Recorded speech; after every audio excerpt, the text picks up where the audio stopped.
सपने वो नहीं है जो नींद में आते हैं, सपने तो वो हैं जो नींद आने नहीं देते हैं। इंतजार करने वालों को उतना ही मिलता है जितना कोशिश करने वाले पीछे छोड़ के चले जाते हैं। करता रहे तू इंतजार, बन जा आलसी, कुछ नहीं मिलेगा। नमस्कार, मैं Vivek Bindra, founder and CEO बड़ा बिजनेस.com। खड़ा हो गया हूं रामेश्वरम के उस मल्लाह के बेटे जिसके एक कान में गीता के श्लोक गूंजते थे और दूसरे कान में डार्विन के सिद्धांत।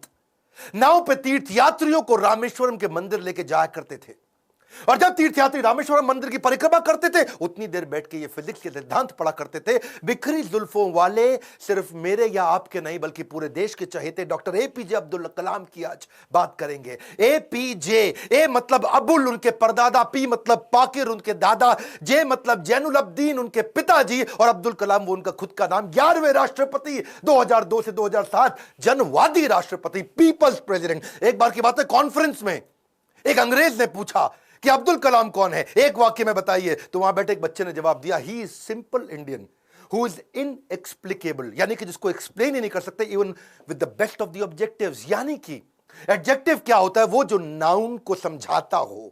संज्ञा की विशेषता को विशेषण बोलते हैं। दुनिया के सारे विशेषण लगा दो पर उनकी विशेषता को परिभाषित नहीं किया जा सकता। ऐसे थे अब्दुल कलाम। एक बार किसी बच्चे ने उनसे पूछा, सफल होने का क्या मंत्र है? बोले 4 चीजें करनी है, 4 बातें। समझ लो ये वीडियो गेम चेंजर है। 4 बातें। बोला सफल होने के लिए पहले बनाओ बहुत जबरदस्त एम, ग्रेट एम। दूसरा, उस एम के लिए सारी नॉलेज एक्वायर करते जाओ, उसके लिए जो चाहिए नॉलेज एक्वायर कर लो। तीसरा, फिर करो दबा के हार्ड वर्क। और चौथा, परसीवरेंस, हार नहीं माननी है भैया। क्या नहीं माननी? हार नहीं माननी। जीवन को हमेशा ऐसे जियो कि जीवन खत्म होने के बाद भी लोग जिंदगी भर आपको याद रखें, अपनी अपनी जिंदगी तक आपको याद रखें। शुरू से शुरुआत करते हैं। डॉक्टर एपीजे अब्दुल कलाम, 15 अक्टूबर 1931 को उनका जन्म रामेश्वरम के तमिलनाडु में हुआ था।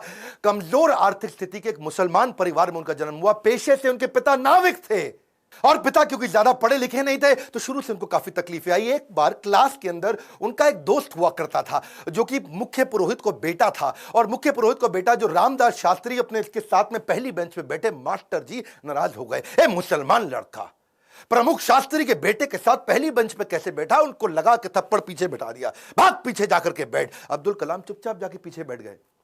और क्या सोचिए, इस घटना पे उन्होंने उस दिन संकल्प लिया, पीछे बैठ के दुनिया बदलूंगा। और पीछे बैठना कोई मायने नहीं रखता, इसलिए वो कहा करते थे देश का सबसे अच्छा दिमाग क्लासरूम की आखिरी बेंच पे भी मिल सकता है। अच्छा, परिवार बहुत बड़ा था, 10 भाई बहन थे। पैसों की कमी तो होनी थी, तो अपने खर्चा निकालने के लिए अखबार बेचना शुरू किया। छोटी उम्र में अखबार क्यों बेचते थे? इनको पता था पैसा तो मिलेगा, लेकिन सारे रास्ते में बेचते वक्त पूरे अखबार को पढ़ जाऊंगा। चलते चलते सारे अखबार को पढ़ जाया करते थे। 8 साल की जब उम्र में थे ना, ये बहुत छोटे थे, इनके गांव से कई किलोमीटर दूर एक मास्टर जी बहुत बढ़िया गणित पढ़ाते थे और बोले सुबह 4 बजे 1 घंटे की क्लास फ्री है, उसी बच्चे को पढ़ाऊंगा सुबह 4 बजे जो नहा धो के आएगा।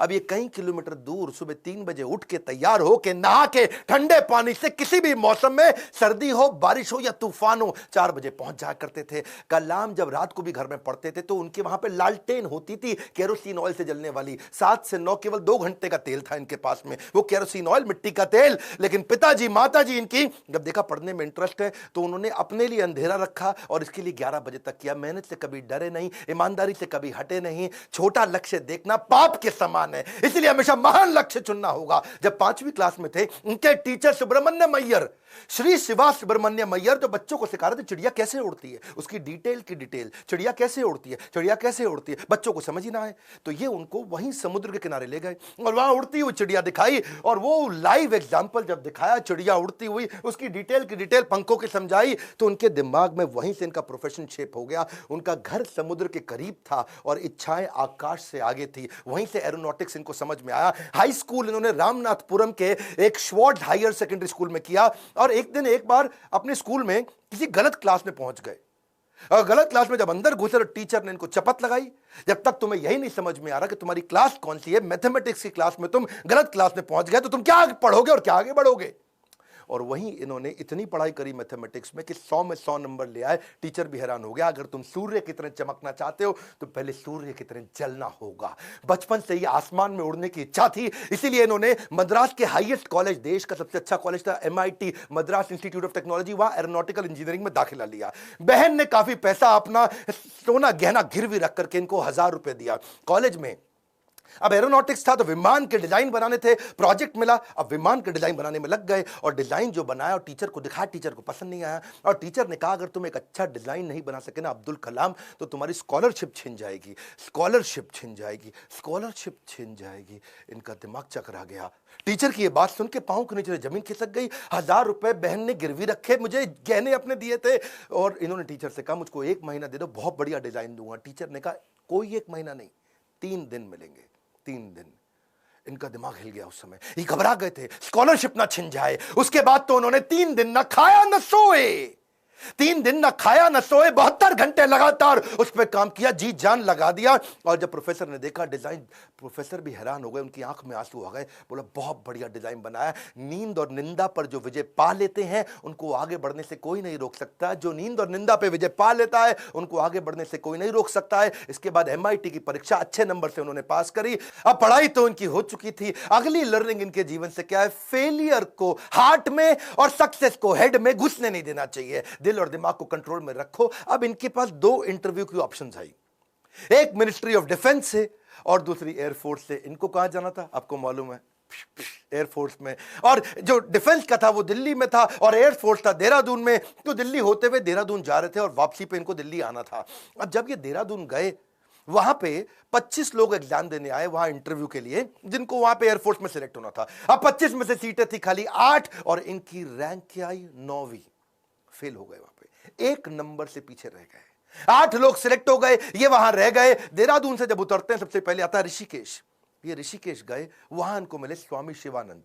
स्वामी शिवानंद तो बहुत पॉपुलर है, आज भी ऋषिकेश में उनके कई मठ हैं। तो इन्होंने शिवानंद के जाकर के अपनी तकलीफ बताई। उन्होंने इनको गीता पढ़ने के लिए जब बताया और इनसे कहा कि अगर ख्वाहिश आपके दिलो जान से निकले, पवित्र हो और उसमें शिद्दत हो तो कमाल की एक अजीब सी ताकत होती है उसके अंदर। इसीलिए जो तुमने सोचा है वो होगा, तुम विश्वास से रखो। ये गीता का लर्निंग था। यम यम तम तम, जैसा जैसा वैसा वैसा। यम यम वापी स्मरण भावम, जहां तुम्हारा स्मरण और भाव होगा तुम वैसे पक्का बन जाओगे। कलाम उसके बाद जब दिल्ली लौट के आए अपने गुरु से मिलने के बाद, तो वो मिनिस्ट्री ऑफ डिफेंस की नौकरी बची थी DRDO की। किसको पता था वही DRDO इनके देश को आगे बढ़ाने में सबसे कारगर होगा। ये वहां प्रमोट हुए और किनके साथ? डॉक्टर विक्रम साराभाई की टीम में आ गए। आप चाहते हैं डॉक्टर विक्रम साराभाई पे भी हम वीडियो बनाएं? ये पेट्रियोटिक थे, ऑपर्चुनिस्टिक नहीं थे। अब्दुल कलाम विशेष व्यक्ति थे। 1963 में विक्रम साराभाई की टीम से इनको सिलेक्ट किया गया कि इनको नासा भेजो भैया ट्रेनिंग के लिए। ये 6 महीने की ट्रेनिंग के लिए नासा गए। नासा समझो भैया, नासा, नासा अमेरिका सबसे बड़ी संस्था जिसमें आगे बढ़ना चाहते थे। नासा इनको देख के चौंक गया, बोला यार लड़का बहुत जबरदस्त है। और इनको क्या बोला? भाई तू बहुत चैंपियन है, मेरी बात सुन, तुझको दे रहे अमेरिकन सिटीजनशिप, यहीं रह जा, तनख्वाह देंगे इंडिया के 5 गुना ज्यादा, अमेरिकन सिटीजनशिप, यहीं किसी गोरी से शादी कर, ओए होए जिंदगी में आराम ही आराम। अपनी ऑटोबायोग्राफी, आत्मकथा में इन्होंने बताया कि एक बार के लिए इनके मन में भी विचार आया कि क्या मैं यहां रुकूं या नहीं रुकूं। वो बहुत चुनाव करना कठिन था कि आदर्शों की ओर चला जाए या माला माल होने के अवसर को गले लगाया जाए या पैसों और करियर के लिए इन्होंने सोचा विदेश नहीं जाएंगे, देश सेवा के इस अवसर को नहीं गंवाएंगे। लौट के देश आ गए। डिफिकल्टीज हमेशा आपकी सफलता के रास्ते में आएंगी। अगली कहानी काफी डिफिकल्टीज आई जब इन्होंने शुरुआती टीम साइंटिस्ट की इसरो में ज्वाइन करी। वो क्या कहते हैं, देखो लर्निंग समझना, इन्होंने हमेशा डिफरेंशिएट किया। रियल प्रॉब्लम अलग है, इनकन्वीनियंस अलग है। प्रॉब्लम और इनकन्वीनियंस अलग अलग चीजें होती हैं। अगर आपके घर में भैया आग लग जाए, घर में आग लग गई, धू धू के घर जल रहा है और उसी वक्त आपकी गर्दन भी टूट जाए, हाथ भी टूट जाए, पांव भी टूट जाए, उसको बोलते हैं आप मुसीबत में हैं। बाकी सब कुछ केवल सामान्य असुविधाएं होती हैं। इनके जीवन में इन्होंने असुविधा पे ध्यान नहीं दिया, रियल प्रॉब्लम्स पे ध्यान दिया। असुविधा बहुत आई क्योंकि ये शुरुआती टीम में इसरो की ज्वाइन किए थे। जिंदगी में जितनी बड़ी मुश्किलें होंगी और उन पर अगर आपने काबू पा लिया तो उतना ही बड़ा आपका नाम भी होगा। जब इन्होंने ज्वाइन किया वहां शुरुआती दिनों में तो सेंट मैरीज चर्च था, कुछ नहीं दिया गया, कोई इन्वेस्टमेंट नहीं थी वहां पे। सेंट मैरीज चर्च को इन्होंने अपना ऑफिस बनाना पड़ा इनको। वहां सारे साइंटिस्ट इंजीनियर जो नासा से ट्रेन होकर आए थे वो चर्च में बैठ के ऑफिस में बैठे और बीच पे उन्होंने समुद्र के किनारे अपना रॉकेट का लॉन्च पैड बनाया और जो अस्तबल होता है या बल्कि कैटल शेड जो गौशाला होती है वहां की लेबोरेटरी बन गई। बिशप जो चर्च के फादर थे उनके घर को इन्होंने अपना वर्कशॉप बनाया। साइकिल पे और बुल्लक कार्ट समझते हैं, बैलगाड़ी है जी, धीरे धीरे चक्का चलता या खुद ही साइकिल पे रॉकेट रख रख के ले जा रहे थे। रॉकेट के छोटे छोटे पार्ट वाटर सैटेलाइट, आज भी फोटोग्राफ्स हैं। सारी डिफिकल्टीज के बीच में इन्होंने पहला साउंडिंग रॉकेट 1963 में लॉन्च किया था। ये इतना मशगूल हो गए भैया काम में, इतना मशगूल हो गए, इनकी सगाई फिक्स हो गई थी।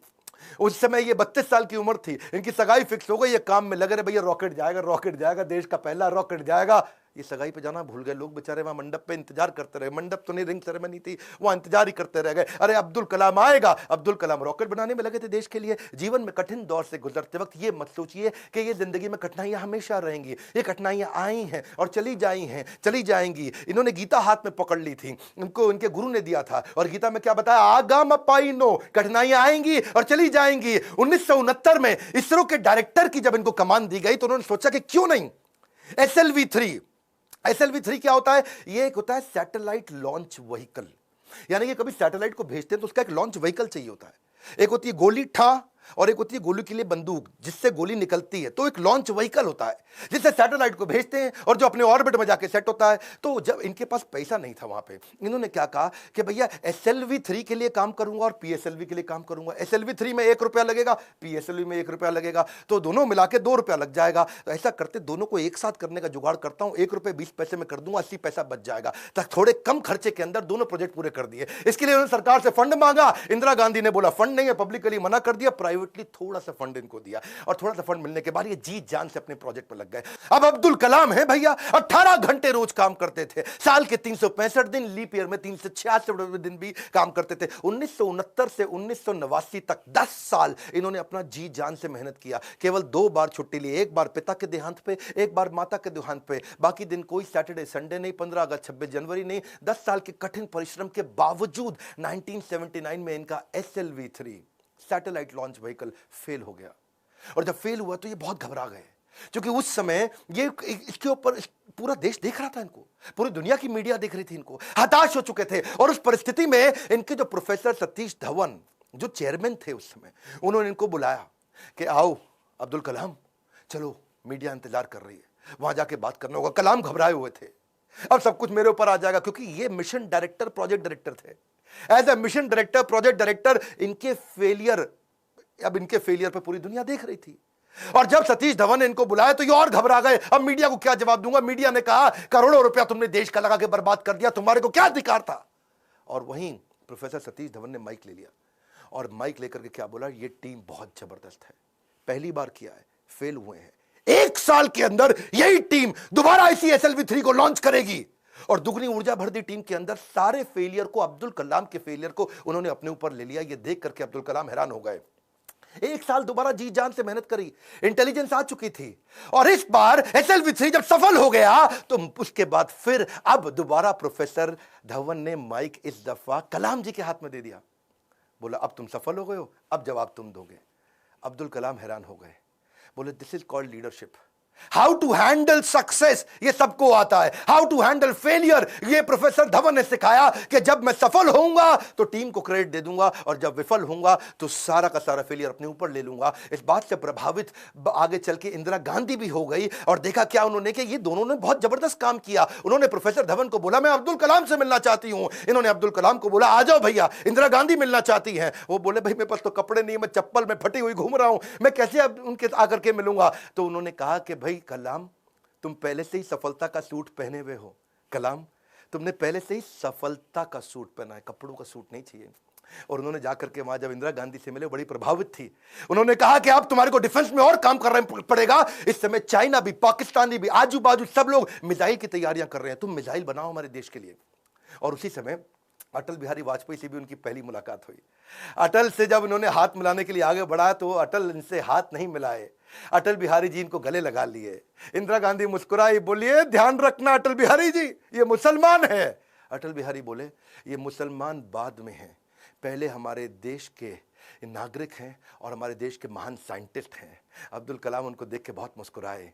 सफलता पे सफलता मिल रही थी, उसका उन्हें इनाम भी मिल रहा था। 1981 में पद्म भूषण अवार्ड दिया, 82 में DRDO का डायरेक्टर बना दिया। डिफेंस की ऑर्गेनाइजेशन DRDO उसके मुख्य पद पे आ चुके थे, पर मन से वो खुश नहीं थे, मन से खुश नहीं थे, क्योंकि जानते थे कि चाइना और पाकिस्तान मिसाइल पे मिसाइल बना रहा है और उन्हें देश की सुरक्षा खतरे में नजर आ रही थी।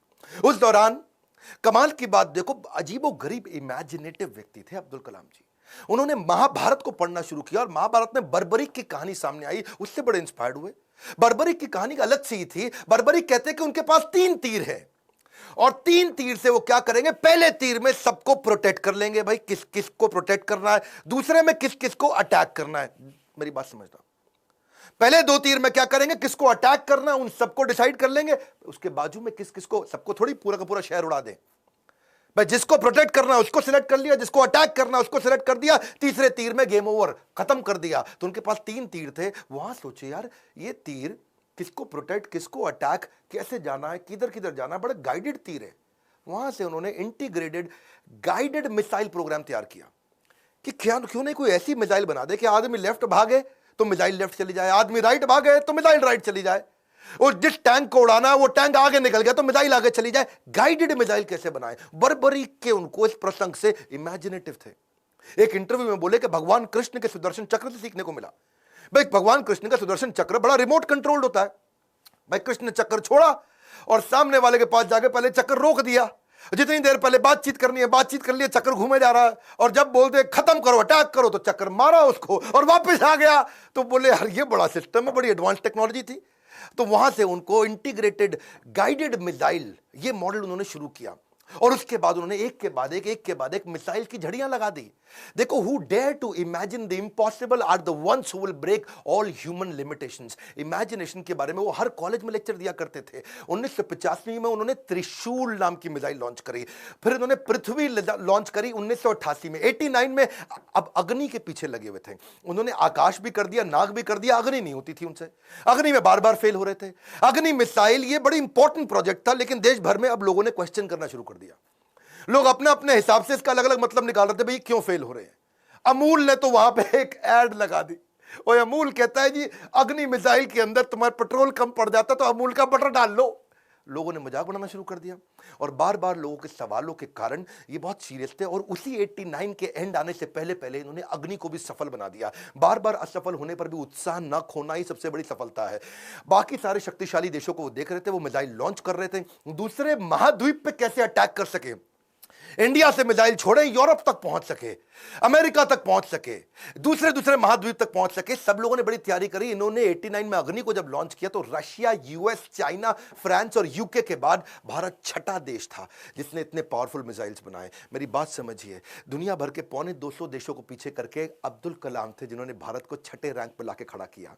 हाँ, ये कहते थे मिसाइल यूज नहीं करना है, लेकिन विराट रूप तो दिखाना है ना अपना। 10वें अध्याय के बाद जब भगवान कृष्ण ने देखा कि अर्जुन उबासी ले रहा, अर्जुन सीरियस नहीं ले रहा, तो मैं विराट रूप दिखाऊं। और जब कृष्ण ने विराट रूप दिखाया, कृष्ण ने मारा नहीं, किसी को विराट रूप दिखाया, अर्जुन एकदम लाइन पे आ गया, बात समझ आ गई बात। इसीलिए कभी कभार बाजू का पाकिस्तान, चाइना जब आंख दिखाए तो विराट रूप दिखा दो, थोड़ी मिसाइल छोड़ देंगे, विराट रूप दिखा दो, अपने आप लाइन पे आया, समझ आ गया, वापस आ जाओ, सॉरी। तो ऐसा अब्दुल कलाम जी ने स्ट्रांग बनाया। उनकी मेहनत 1993 में और रंग लाई जब पीएसएलवी को भी उन्होंने सफल कर दिया। आज वही कलाम जी की देन है कि पीएसएलवी से हमने 10 रुपए किलोमीटर के कम खर्च पे भी मंगल तक सफर पूरा कर लिया जी। 2014 में हॉलीवुड की मूवी में जितना खर्चा था उससे कम के अंदर तो हमने मंगल का सफर कर लिया। 2017 में ये अब्दुल कलाम जी थे जिनके चलते 104 सैटेलाइट एक रॉकेट से लॉन्च किए। दुनिया में सबसे सस्ता अफोर्डेबल प्रोग्राम ये अब्दुल कलाम जी की देन थी। 1979 में वही कलाम थे, वही भारत था, कोई देश मदद नहीं कर रहा था। ये 1979 था और आज 2017 में ये कलाम जी की देन है जब दुनिया भर के देश इंडिया के पास आए, भाई हमारा भेज दो यार, अपने रॉकेट में हमारा भी भेज दो। हमने यूएस की मदद करी, नीदरलैंड की करी, स्विट्जरलैंड की करी, इजराइल की करी, कजाकिस्तान की करी, यूएई की करी, और हमारे 100 मिलाकर के 104 सैटेलाइट एक साथ भेजे थे। ये अब्दुल कलाम जी की देन है। अच्छा वापस चलते हैं 93 के पीएसएलवी जब उन्होंने इसको सफल बनाया, उसी समय न्यूक्लियर पावर की बातचीत दुनिया भर में बहुत हो रही थी। इन्होंने देखा कि भाई अमेरिका धमकियां भी बहुत दे रहा था। अब बात यह है कि धमकियों से डरना पुरुषार्थ से बेईमानी है, और जो देश के लिए कुछ भी कर गुजरे वही सच्चा हिंदुस्तानी है। कलाम जी सच्चे हिंदुस्तानी थे। उन्होंने 3 तरकीबें अपनाई। पहली, जितने भी अपने साइंटिस्ट हैं उनको आर्मी की वर्दी में डाल दो, सैटेलाइट को समझ ही ना आए कि भाई ये तो नॉर्मल आर्मी घूम रही है, ये कोई साइंटिस्ट थोड़ी है, ये तो नॉर्मल आर्मी है, पहला। दूसरा, जब भी ये कोई काम करेंगे उसी समय के बीच में करेंगे जब एक सैटेलाइट जाएगा और दूसरा आने वाला, उसके बीच में कर लेंगे। एक आएगा एक जाएगा, उसके बीच में कर लेंगे। एक आएगा एक जाएगा, उसके बीच में कर लेंगे। तो ये उतने ही टाइम में तैयारी करते थे। और तीसरा, काम खत्म होने के बाद जमीन को एकदम साफ सुथरा ऐसे सेट करते थे, जब सैटेलाइट आएगा पता ही नहीं चलता कुछ हुआ यहाँ पे, ओए आर्मी वाले आराम से घूम रहे हैं। अमेरिका को पता नहीं लगने दिया। 1992 से 97 लगातार उन्होंने काफी काम किए। आसपास के गांव और अन्य लोगों को कभी नहीं पता चला कि यहां हुआ क्या है, और यही मेहनत उनकी रंग लाई। 1998 में भारत ने ऑपरेशन शक्ति के नाम से परमाणु परीक्षण कर दिया, चुपचाप कर दिया। आज इन्हीं प्रयासों से भारत परमाणु समृद्ध बन पाया है। 5 देश थे उस समय में, फ्रांस था, यूएस था, रशिया, यूके और चाइना। ये 5 देश थे। हमें किसी से दिक्कत नहीं थी, हमें चाइना से दिक्कत थी, क्योंकि चाइना चुपचाप उस समय पाकिस्तान को भी परमाणु शक्ति दे रहा था। वो तो आपको पता ही है जी, है वो तो उसका नाजायज, मैं जरा नहीं बोलूंगा। तो उसके चक्कर में, पाकिस्तान और चाइना के चक्कर में यहां इंडिया ने काम पूरा कर दिया। उनके लगातार प्रयासों के चलते 1997 के अंदर उनको भारत रत्न दिया गया। 41 साल तक उन्होंने भारत की सेवा करी। 1999 में वो रिटायर हुए। उन दिनों वाजपेयी जी एक्शन में चल रहे थे इधर, यहां ये रिटायर हुए, वाजपेयी जी एक्शन में। उन्होंने फोन मिला दिया, ओ हाँ भी कलाम जी, बात सुनो यार, अपना मंत्रिमंडल हम बना रहे हैं, तुम्हारे को हम मिनिस्ट्री देना चाहते हैं, आ जाओ यार। तुम बुद्धिमान आदमी हो, विजनरी लीडर थे। वाजपेयी जी अपने आप में विजनरी थे। बोले अब्दुल कलाम को लूंगा तो बहुत अच्छा रहेगा, माइनॉरिटी भी हमारे साथ जुड़ेगी, बुद्धिमत्ता भी मिलेगी, इंटेलिजेंस भी बिल्ड होगा। अब्दुल कलाम जी को कन्विंस करने में लगे। कलाम जी बोले 1 दिन बाद बताऊंगा जी। 1 दिन बाद कलाम जी ने फोन कर दिया कि जी मैं अस्वीकार करना चाहता हूं, और मिल करके फिर जाके बोला कि मुझको एक नई पीढ़ी तैयार करनी है जो भारत को विश्व गुरु बना सके। एक नई पीढ़ी तैयार करने के लिए मैं कॉलेजेस में पढ़ाना चाहता हूं। अपनी टीचिंग के प्रोफेशन के लिए अन्नामलाई यूनिवर्सिटी तमिलनाडु साउथ वापस चले गए। अगली बार यहां तो सब ठीक हो गया। अब जब राष्ट्रपति बनने का समय आया 2002 में, कई लोगों का नाम आया, बहुत सी चीजें आगे पीछे हुई, और उन्हीं दिनों जब वो नाम आया तो फिर से यहां घंटी बजते रही इनके ऑफिस के अंदर, कलाम जी के। और जब ऑफिस में घंटी बजती रही, किसी को नहीं पता चला, तो किसी ने, इनके वाइस चांसलर ने इनके यूनिवर्सिटी में जाके भाग के कलाम जी को बोला, अरे कलाम जी आपके यहां प्रधानमंत्री जी का फोन आ रहा है बार बार। कलाम जी गए, उन्होंने फोन उठाया, तो नमस्कार, बातचीत शुरू हुई। तो वाजपेयी जी ने कहा, देखिए एक रिक्वेस्ट करूंगा, अब मना नहीं करना, पिछली बार आपने मना किया था, अब नहीं करना। तो कलाम जी ने पूछा, कहिए क्या रिक्वेस्ट है। वाजपेयी जी बोले, हम आपका नाम देश का राष्ट्रपति बनाने के लिए रिकमेंडेशन देना चाहते हैं, आप हाँ कर दीजिए। अब्दुल कलाम जी मुस्कुराए और बोले 1 घंटे का समय दीजिए। 1 घंटे के बाद वो वापस गए, उन्होंने फिर फोन किया और स्वीकार कर लिया। बोला ठीक है, मैं इसके लिए तैयार हूं। अब कलाम जी का राज्य अभिषेक होना था, जैसे भगवान राम का राज्य अभिषेक हुआ 14 साल के वनवास के बाद में। और भगवान राम जब वापस आए और उनका अभिषेक, तो अभिषेक के समय पर उनके भाई ने उनसे पूछा कि आप किस किस को राज्य अभिषेक में बुलाना चाहते हैं। तो भगवान ने बोला 14 साल में था नहीं, मेरे यहाँ कोई दोस्त है नहीं, और जो हमारे दोस्त थे उन सबको आप जानते ही हैं, आपने सबको इन्वाइट कर ही लिया होगा। और इतने में भगवान राम ने कहा, हाँ, पर इस वनवास के दौरान मेरा एक दोस्त बना था। वही शुरुआत के जो साल थे, उन दिनों एक नाविक हमें नदी पार कराया करता था, केवट। वो केवट ने हमारी बहुत मदद करी है, वो हमारा मित्र है। उस केवट को बुला के लाओ राज्याभिषेक में। और केवट को लाके सबसे आगे भगवान राम के उस राज्याभिषेक में बुलाया गया था। ठीक उसी प्रकार जब अब्दुल कलाम जी से पूछा गया कि अब आपका भी राज्याभिषेक हो रहा है, you are going to become president of India, और कलाम जी ने कहा, आपने जिस जिसको बुलाना था सबको बुला लिया है, मेरे 2 ही मित्र हैं। जब मैं साउथ में रहा करता था तो उस समय एक मोची, जो मेरे जूते बांधने में फटे जूते होते थे, उसने मेरी बहुत मदद करी, वो मेरा मित्र है, उसको बुला लीजिए। और एक ढाबे वाला जिसने उनको खाना खिलाया और कभी कभी 2 रोटी एक्स्ट्रा भी खिलाई, बोला उनको दोनों को जरूर बुला लीजिए। विनम्रता के उदाहरण खत्म थोड़ी होंगे। आमतौर पर जब व्यक्ति बड़ा होता है या राष्ट्रपति बन जाता है तो कहीं कहीं ट्रक लेकर के राष्ट्रपति भवन जाता है और कहीं मल्टीप्लाइड एक्स्ट्रा ट्रक लेकर के बाहर निकलता है। पर अब्दुल कलाम जी केवल एक मात्र ऐसे राष्ट्रपति थे जो 2 सूटकेस से भवन में गए थे और निकलते वक्त 2 ही सूटकेस लेकर के भवन से वापस आए थे। उनकी कुल संपत्ति में क्या था? कुछ नहीं था। एक रामेश्वर में उनका पैतृक घर जो उनके पिता ने बनाया था, 2500 उनकी किताबें, एक वीणा जिसको बजाने में उनको बड़ा आनंद आया करता था, वीणा बहुत बजाते थे, एक उनकी कलाई की घड़ी, एक सीडी प्लेयर जिसमें वो भजन सुना करते थे, एक लैपटॉप था, 6 कमीजें जिनमें 3 तो डीआरडीओ की दी थी, 3 उनकी खुद की थी, 4 पेंट थी टोटल जो 2 डीआरडीओ की दी थी, 2 उनकी खुद की थी, 3 सूट थे और 1 जोड़ी जूता। हाँ, लेकिन उनके पास खास बात क्या थी? 40 डॉक्टरेट थी। खुद पीएचडी की पढ़ाई कभी नहीं करी, कोई मेडिकल पीएचडी की पढ़ाई नहीं करी, पर जिस यूनिवर्सिटी जाते थे लोग उन्हें डॉक्टरेट देते थे। लॉ, इंजीनियरिंग, साइंस, कितनी तरह की doctorate, Padma Bhushan, Padma Vibhushan, Bharat Ratna, Veer Savarkar award, Ramanujan award, कई प्रकार के उनको अवार्ड मिले। उनकी एक खास बात मैं जरूर बताना चाहूंगा, हालांकि वो मुसलमान थे लेकिन वेजिटेरियन थे। उनका बड़ा प्रेम था, एनिमल्स आर एंजल्स विद फर। पक्षी जगत पर्यावरण का सूचक होता है। कलाम जी क्या कहते थे? वो पर्यावरण का सूचक है, और अगर वो मुसीबत में है तो समझ लेना कि अब हमारे भी बुरे दिन दूर नहीं है। एक बार उनको जो डीआरडीओ की उनकी दीवार हुआ करती थी ना बाउंड्री की, तो उनको बोला गया सिक्योरिटी के लिए कांच वांच लगा दो। बोला बिल्कुल नहीं, ये बर्ड्स के लिए बड़ा हार्मफुल हो सकता है। उन्होंने मना कर दिया। और जिस समय वो प्रेसिडेंट बने थे, बाद में जब वो राष्ट्रपति भवन के अंदर मुगल गार्डन में जब वॉक किया करते थे ना, तो वो एक मोर को देखा जो ना मुंह खोल पा रहा ना बंद कर पा रहा है। स्पेशली उन्होंने वेटनरी डॉक्टर को बुला के देखा, तो देखा मोर के गले में ट्यूमर है, ना मुंह खोल पा रहा है ना मोर मुंह बंद कर पा रहा है। उन्होंने इसका इलाज कराया। एक लीडर की महानता का इसी बात से पता चलता है कि वो किन लोगों की मदद कर रहा है जो बदले में उन्हें कुछ नहीं दे सकते। जब कोई लीडर ऐसे लोगों की मदद करता है जो बदले में कुछ नहीं दे सकता, वही एक महान लीडर की निशानी है। अच्छा, अब्दुल कलाम जी की एक बात मेरे दिल को छू गई। वो परिवारवाद नहीं, राष्ट्रवाद में बिलीव किया करते थे। जब वो राष्ट्रपति भवन में थे, See, he's a man of principle and therefore is always respected everywhere. उनके क्योंकि जो भाई थे ना, उनको बहुत प्रेम करते थे, बहुत प्रेम करते थे अपने भाई से, बचपन से ही प्रेम था। और उनके अपने सगे भाई का पोता दिल्ली के अंदर मुनीरका में किराए के कमरे पर रहा करता था। 2006 में जब कलाम ने एक दफा सारे परिवार को इनवाइट किया, क्योंकि उनका कोई परिवार वहां रहता नहीं था, वो राष्ट्रपति भवन में अकेले रहते थे। और जब एक बार उन्होंने सारे परिवार को बुलाया राष्ट्रपति भवन में, तो वो लोग 8 दिन तक रहे। और सारे परिवार, क्योंकि 10 भाई बहन थे ना, तो 52 लोग आए। और कलाम जी ने देखा बहुत खर्चा हो रहा है, तो उन्होंने चाय की प्याली तक का हिसाब रखना शुरू किया।